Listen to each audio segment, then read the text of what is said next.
नमस्कार। आज हम फिर लेकर आए हैं मुंशी प्रेमचंद की एक और नायाब कहानी। तो बिना देरी किए चलिए शुरू करते हैं कहानी। आखिर वही हुआ जिसकी आशंका थी, जिसकी चिंता में घर के सभी लोग विशेषतः प्रसूता पड़ी हुई थी। 3 पुत्रों के पश्चात कन्या का जन्म हुआ। माता सौर में सूख गई, पिता बाहर आंगन में सूख गए और पिता की वृद्धा माता सौर द्वार पर सूख गईं। अनर्थ, महानर्थ। भगवान ही कुशल करे तो हो। ये पुत्री नहीं राक्षसी है। इस अभागिनी को इसी घर में आना था। आना ही था तो कुछ दिन पहले क्यों ना आई। भगवान 7वें शत्रु के घर भी तेंतर का जन्म न दे। पिता का नाम था पंडित दामोदर दत्त। शिक्षित आदमी थे, शिक्षा विभाग ही में नौकर भी थे, मगर इस संस्कार को कैसे मिटा देते जो परंपरा से हृदय में जमा हुआ था कि तीसरे बेटे की पीठ पर होने वाली कन्या अभागिनी होती है। या पिता को लेती या माता को या अपने को। उनकी वृद्धा माता लगी नवजात कन्या को पानी पी पी कर कोसने, कलमुही है, कलमुही। न जाने क्या करने आई है यहां। किसी बाज के घर जाती तो उसके दिन फिर जाते। दामोदर दत्त दिल में तो घबराए हुए थे, पर माता को समझाने लगे, अम्मा, तैंतरवेतर कुछ नहीं। भगवान की जो इच्छा होती है वही होता है। ईश्वर चाहेंगे तो सब कुशल ही होगा। गाने वालियों को बुला लो, नहीं लोग कहेंगे 3 बेटे हुए तो कैसे खुली फिरती थी। एक बेटी हो गई तो घर में कुहराम मच गया। माता, अरे बेटा, तुम क्या जानो इन बातों को। मेरे सिर तो बीत चुकी है, प्राण नहों में समाया हुआ है। तेंतर ही के जन्म से तुम्हारे दादा का देहांत हुआ। तभी से तेंतर का नाम सुनते ही मेरा कलेजा कांप उठता है। दामोदर, इस कष्ट के निवारण का भी कोई उपाय होगा। माता, उपाय बताने को तो बहुत है। पंडित जी से पूछो तो कोई न कोई उपाय बता देंगे, पर इससे कुछ होता नहीं। मैंने कौन से अनुष्ठान नहीं किए, पर पंडित जी की तो मुट्ठियां गर्म हुई। यहां जो सिर पर पड़ना था वो पड़ ही गया। अब टके के पंडित रह गए हैं। जजमान मरे या जिए, उनकी बला से उनकी दक्षिणा मिलनी चाहिए। धीरे से, लड़की दुबली तली भी नहीं है। तीनों लड़कों से हृष्टपुष्ट है। बड़ी बड़ी आंखें, पतले पतले लाल लाल ओंठ है जैसे गुलाब की पत्ती। गोरा चिट्टा रंग है, लंबी सी नाक। कलमुही नहलाते समय रोई भी नहीं, टुकुर टुकुर ताकती रही। ये सब लक्षण कुछ अच्छे थोड़े ही हैं। दामोदर दत्त के तीनों लड़के सावले थे, कुछ विशेष रूपवान भी न थे। लड़की के रूप का बखान सुनकर उनका चित्त कुछ प्रसन्न हुआ। बोले, अम्मा जी, तुम भगवान का नाम लेकर गाने वालियों को बुला भेजो, गाना बजाना होने दो। भाग्य में जो कुछ है वह तो होगा ही। माता, जी तो हुलसता नहीं, करूं क्या। दामोदर, गाना न होने से कष्ट का निवारण तो होगा नहीं कि हो जाएगा। अगर इतने सस्ते जान छूटे तो न कराओ गाना। माता, बुलाए लेती हूं बेटा, जो कुछ होना था वह तो हो गया। इतने में दाई ने सौर में से पुकार कर कहा, बहूजी कहती हैं गाना वाना कराने का काम नहीं है। माता, भला उनसे कहो चुप बैठी रहें, बाहर निकलकर मनमानी करेंगी। 12 ही दिन है, बहुत दिन नहीं है। बहुत इतराती फिरती थी। ये ना करूंगी, वो ना करूंगी। देवी क्या है, देवता क्या है, मर्दों की बातें सुनकर वही रट लगाने लगती थी। तो अब चुपके से बैठती क्यों नहीं। में तो तेंतर को अशुभ नहीं मानती और सब बातों में मेमों की बराबर करती है, तो इस बात में भी करें। ये कहकर माताजी ने नाइन को भेजा कि जाकर गाने वालियों को बुला ला, पड़ोस में भी कहती जाना। सवेरा होते ही बड़ा लड़का सोकर उठा और आंखें मलता हुआ जाकर दादी से पूछने लगा, बड़ी अम्मा, कल अम्मा को क्या हुआ। माता, लड़की तो हुई है। बालक खुशी से उछलकर बोला, ओहो, पैजनियां पहन पहन कर छुन छुन चलेगी। जरा मुझे दिखा दो दादी जी। माता, अरे क्या सौर में जाएगा, पागल हो गया है क्या। लड़के की उत्सुकता न मानी, सौर के द्वार पर जाकर खड़ा हो गया और बोला, अम्मा, जरा बच्ची को मुझे दिखा दो। दाई ने कहा, बच्ची अभी सोती है।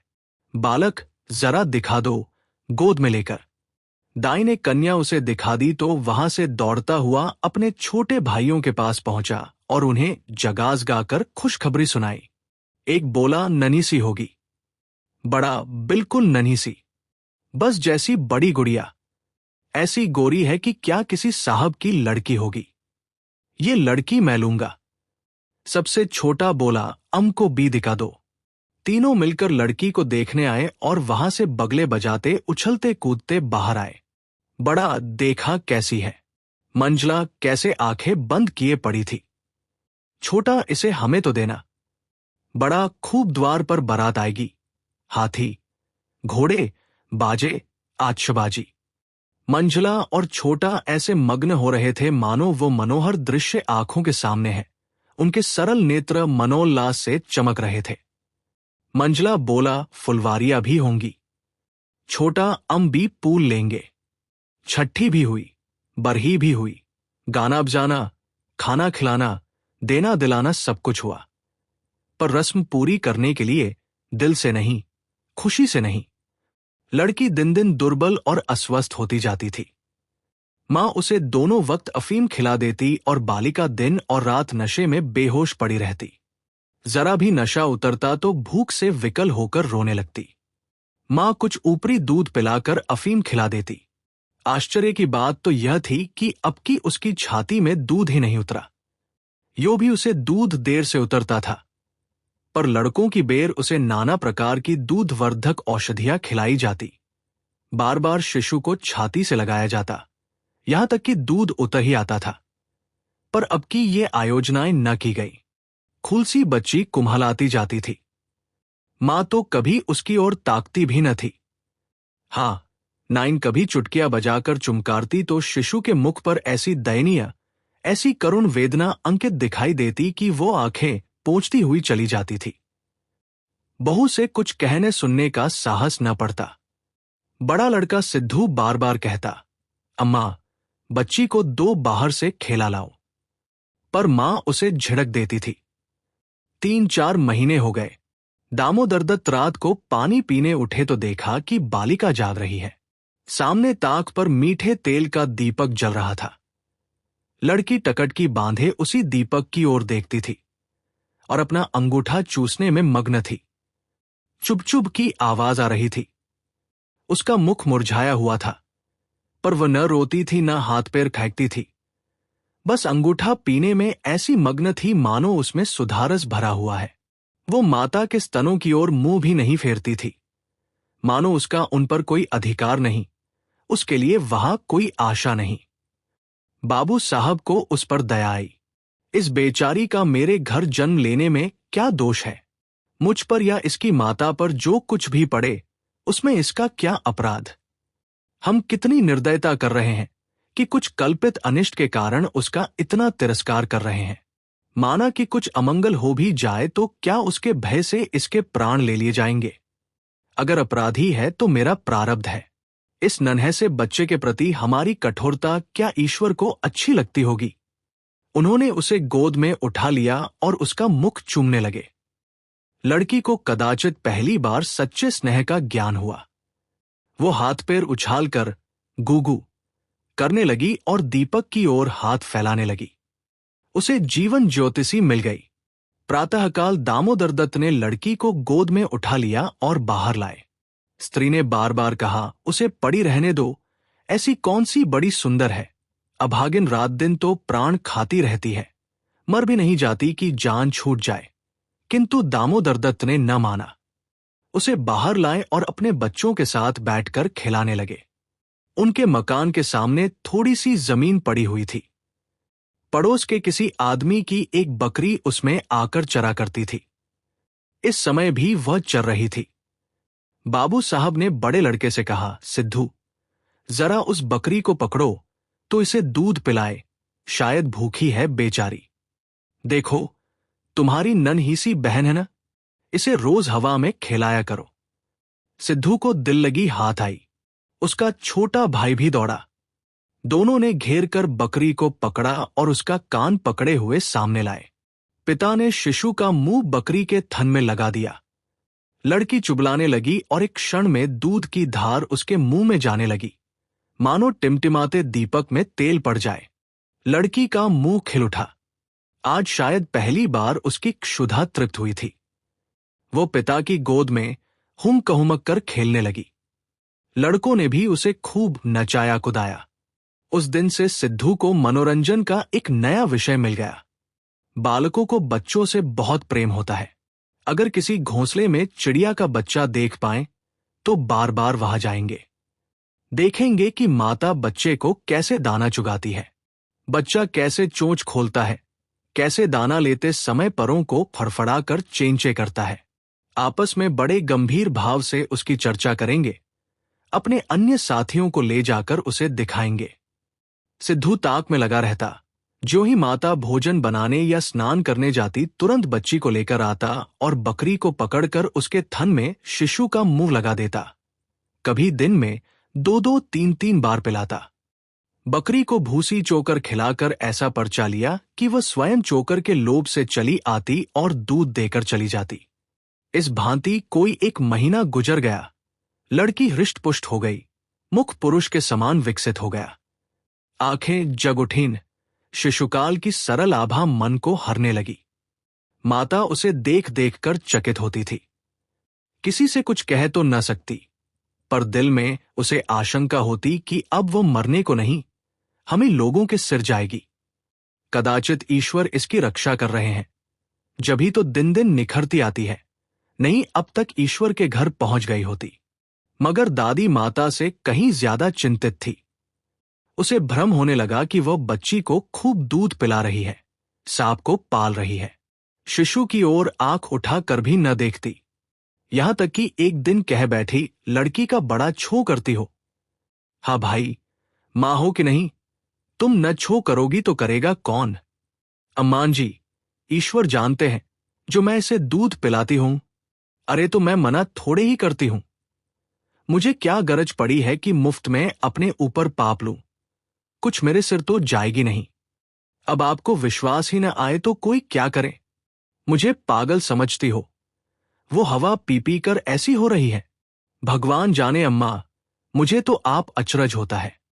बहू ने बहुत निर्दोषिता जताई, किंतु वृद्धा सास को विश्वास न आया। उसने समझा ये मेरी शंका को निर्मूल समझती है, मानो मुझे इस बच्ची से कोई बैर है। उसके मन में ये भाव अंकुरित होने लगा कि इसे कुछ हो जाए तब ये समझे कि मैं झूठ नहीं कहती थी। वह जिन प्राणियों को अपने प्राणों से भी प्रिय समझती थी, उन्हीं लोगों की अमंगल कामना करने लगी, केवल इसलिए कि मेरी शंकाएं सत्य हो जाए। वो ये तो नहीं चाहती थी कि कोई मर जाए, पर इतना अवश्य चाहती थी कि किसी बहाने से मैं चेता दूं कि देखा, तुमने मेरा कहा न माना। ये उसी का फल है। उधर सास की ओर से ज्यों-ज्यों ये द्वेष भाव प्रकट होता था, बहू का कन्या के प्रति स्नेह बढ़ता था। ईश्वर से मनाती रहती थी कि किसी भांति 1 साल कुशल से कट जाता तो इनसे पूछती।